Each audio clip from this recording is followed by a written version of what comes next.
Whatever may be said in praise of poverty, the fact remains that it is not possible to live a really complete or successful life unless one is rich.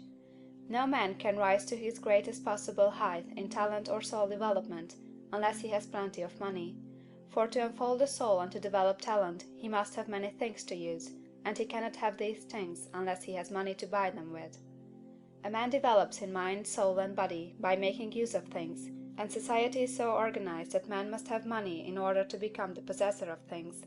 Therefore, the basis of all advancement for man must be the science of getting rich.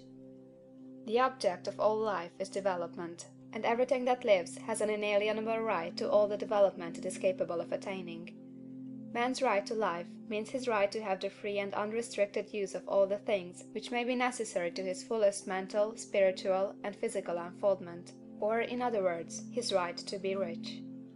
In this book I shall not speak of riches in a figurative way. To be really rich does not mean to be satisfied or contented with a little. No man ought to be satisfied with a little if he is capable of using and enjoying more.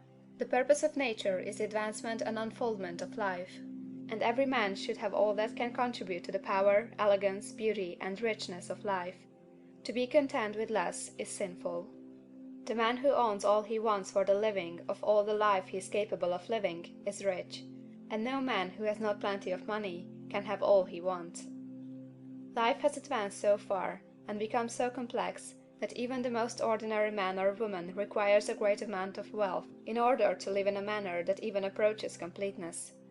Every person naturally wants to become all that they are capable of becoming. This desire to realize innate possibilities is inherent in human nature. We cannot help wanting to be all that we can be. Success in life is becoming what you want to be.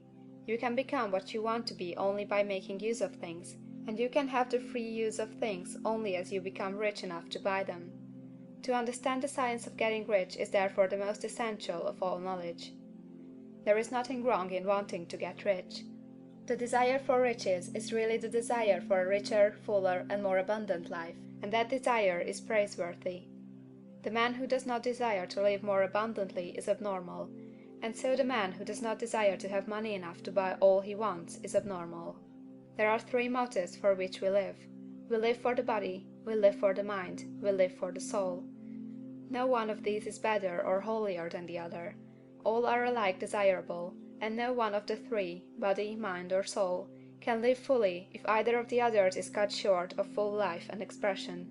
It is not right or noble to live only for the soul and deny mind or body, and it is wrong to live for the intellect and deny body or soul.